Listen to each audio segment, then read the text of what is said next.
saludarlos a todos ustedes, especialistas en los asuntos del transporte que están aquí con nosotros, a quienes nos escuchan en sus casas, particularmente a todas las personas vinculadas al transporte que están siguiendo la señal del Canal Congreso y las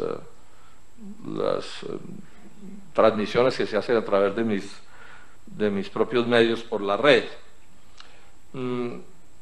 ¿Qué es una audiencia? Es lo primero que hay que señalar. Una audiencia es un tipo de trabajo que se hace en el Congreso que consiste en reunir, en facilitar, digamos mejor, las herramientas del Congreso, la televisión institucional, este recinto, a los congresistas para que los que conocen sobre un tema hablen sobre el tema, buscándole soluciones a los problemas y buscando que los colombianos conozcan lo que pasa, porque la verdad es que la información suele ser muy sesgada, sobre todo cuando hay grandes poderes moviéndose. Entonces la idea es que aquí los que saben de estos asuntos, en intervenciones breves, porque son intervenciones breves de 3 minutos, y les pido el favor de 5 minutos, perdón, y que se ajusten al tiempo, que si no se ajustan al tiempo no podemos terminar bien, es de la única manera en que pueden hablar muchos de ustedes. Lo que vamos a hablar es de los gravísimos problemas del transporte. Quien nos siga va a ver. Yo digo que estos eventos son como una especie de especialización, como de posgrado, porque el que no se escuche va a quedar entendiendo mejor lo que pasa en este sector. Vamos a hablar del transporte de carga, van a hablar pues sus voceros, donde hay una crisis de rentabilidad complicada. O sea, la gente allí se está empobreciendo e incluso arruinando, perdiendo sus patrimonios. Crisis de rentabilidad que tiene que ver con que, por un lado, los costos son muy altos, costos de combustibles muy altos. Los combustibles en Colombia pagan unos impuestos supremamente altos, unos peajes confiscatorios, porque los peajes de Colombia son de los más altos del mundo. Los propios repuestos son costosos en Colombia, hay un fenómeno de encarecimiento del dólar que los afectó, y los costos financieros, de los que tampoco se habla mucho, pero estoy seguro que son costos altos, los de la reposición de los equipos. Y al mismo tiempo fletes bajos, ¿sí? ingresos bajos, porque hay una sobreoferta de vehículos en muy buena medida auspiciada por la corrupción oficial, porque ese es un hecho que puede demostrarse, porque bueno, hay 1000 enredos con los procesos de chatarrización y eso también termina afectando negativamente, y hay unos fletes bajos también porque se están fijando por parte de la generación de la carga, se están fijando los precios prácticamente a como a ellos se les antoje, y eso genera unos precios, unos fletes de monopolio que los afectan negativamente. Ahora, en este sector probablemente lo más preocupante es que la línea oficial definida por los TLCs, por todos los que se han suscrito, es promover el monopolio en el sector y es promover la inundación de vehículos. Esto es una cosa que está perfectamente demostrada, inundación de vehículos que genera de una parte la crisis de los pequeños y los medianos transportadores y que empuja hacia el monopolio, y sobre todo hacia el monopolio transnacional en el transporte. Inclusive ya se está hablando hasta de concesionar vías, o sea que se llegue a una cosa parecida a un Transmilenio, pero en las carreteras de Colombia. Es el modelo, como se ha dicho aquí, bien dicho, el modelo Transmilenio. O sea, donde antes había muchos operadores, muchas personas funcionando con sus vehículos, la idea es ir reduciendo eso en beneficio del monopolio. Entonces aquí hay una cosa que vale la pena mencionar, y que lo mencioné en el Congreso de Colfecar, donde pude intervenir hace unos días, ¿no? Que es una cosa que a la gente se le olvida. Aquí se nos habla mucho de libre competencia, de libre comercio, y la palabra libre, claro, es una belleza, como libertad, ¿no? Entonces aquí pues nos la han puesto como el gran objetivo, pero ocultan una cosa que es cierta. En estos asuntos económicos, el libre comercio, la libertad de competencia, que más o menos cada uno haga lo que quiera, no es el objetivo es el monopolio, señoras y señores, el objetivo es el monopolio, y la libre competencia es el vehículo, ¿no? Sí, entonces en el comercio es fácil mirar las cosas, ¿no? Que cada quien que tenga con qué ponga un hipermercado en cada esquina, y eso parece mucha competencia, pero lo que se está es restringiendo la competencia. Eso es lo que está sucediendo. O sea, si esto lo dejamos suelto a lo que ellos quieran, aquí lo que al final va a suceder es que va a desaparecer la competencia, y no solo van a sufrir los pequeños y medianos transportadores, sino el país en su conjunto. es una política, la política general de todos los gobiernos desde 1990, de todos los gobiernos desde 1990, es una política directamente orientada contra la clase media empresarial. Este es un evento, lo digo con toda tranquilidad porque es así, que promueve la defensa de la clase media empresarial. Yo creo en una economía de mercado en donde puede haber grandulones y grandototes, no se trata de que no pueda haber. La pregunta que hay que hacerse es, bueno, ¿y pequeños y medianos no puede haber también? O sea, vamos a hacer de Colombia un país donde el sol no brille para todos. Ese es en muy buena medida el pleito en el que estamos en este momento en Colombia. Y es en el transporte, y es en el comercio, y es en las políticas agrarias, y en las políticas industriales, y en todo en donde estamos. Bueno, en segundo término vamos a escuchar también a las personas del servicio especial, donde también hay una política de concentración del negocio.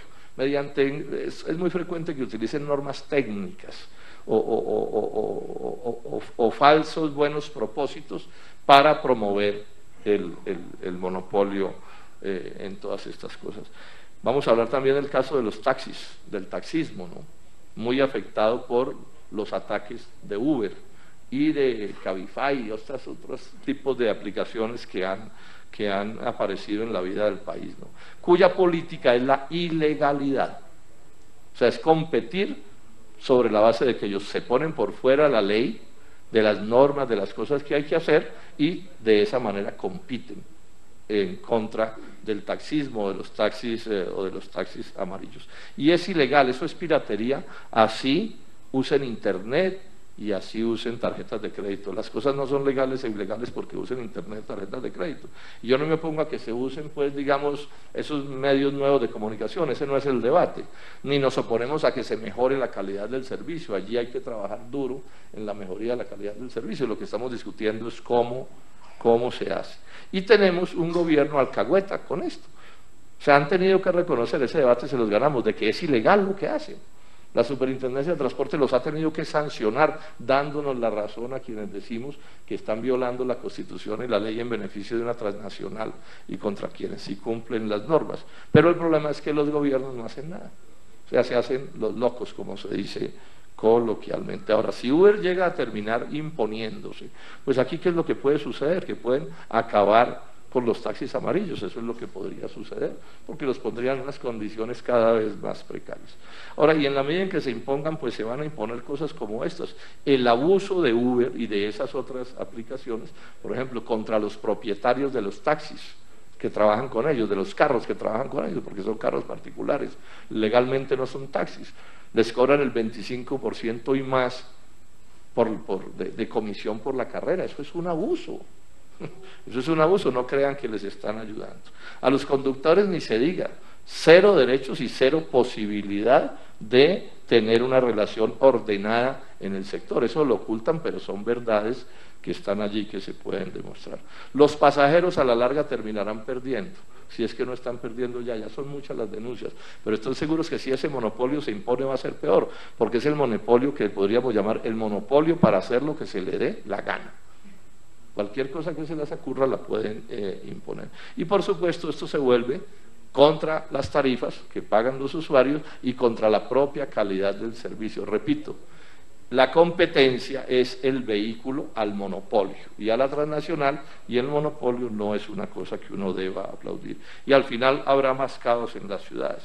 Por último, también es importante que en este asunto del transporte se mire con detenimiento lo de la seguridad social de los conductores. Yo creo que ahí hay un tema que hay que reconocer que es un problema, que está presente. O sea, yo soy amigo de la idea de los propietarios y lo que yo llamo la clase media empresarial, pero también hay que poner en consideración la suerte de los conductores. Y ahí hay fallas grandes, hay deficiencias grandes, que habrá que ver cómo se resuelven. Se resuelven, pienso yo, en la idea de la concertación. O sea, la idea de que se converse, es que no tienen por qué ser enemigos los unos y los otros. Todo este sector debe unirse en la defensa de que las cosas se hagan de la mejor manera. Concluyo entonces diciendo esto: tenemos una política de gobierno que viene desde 1990, Todos los presidentes y los ministros de estos años han impulsado esa política. No se dejen echar cuentos, esa es la realidad, hay que tomar la verdad de los hechos. O sea, la vida no es como uno piensa que eso quisiera que sea, sino como los hechos le dicen que es. Y a las personas no hay que juzgarlas por lo que dicen de sí mismas, sino por lo que hacen. Y esta es una política así de vieja. Y es una política dirigida contra la clase media empresarial. Y en esa medida contra los asalariados, también que están vinculando en el sector. Una política seria para este sector tiene que mirar con detenimiento el problema de los costos. O sea, no se puede aceptar que manejen los costos como se les dé la gana, como si a un sector le pudieran aplicar cualquier cantidad de costos. Los fletes no pueden permitirse que se impongan de manera arbitraria por los más poderosos. Aquí tiene que haber una política de fletes que tenga en consideración distintos fenómenos. Definitivamente la idea del monopolio y el monopolio de la transnacional no debe ser el sueño del sector ni de la economía colombiana. Repito, puede haber grandes, puede haber transnacionales, pero la pregunta es, ¿y dónde están los demás? ¿Cómo hacer que el sol brille para todos? Ni puede haber libre ingreso. Este es un sector que no puede funcionar sin ciertas medidas de control del mercado. No puede funcionar. Esto no es un problema en Colombia, este es un problema, digamos, de orientación general de la economía. En el caso de los especiales, pues bueno, ahí hay un problema de concentración que hay que combatir. En el caso de los taxis, yo diría lo principal es el tema de la ilegalidad. Y por supuesto, lo dije hace un momento, el tema de la seguridad social de los conductores. Yo creo que dentro de un ambiente así, dentro de esas ideas gruesas, es posible concertar con todo el mundo las políticas que necesita el sector. Entonces doy por instalada esta audiencia y Juan Pablo, procedamos a escuchar a los especialistas, a los que saben, a los que se rompen el cuero, pues generando país en este sector. Muchas gracias.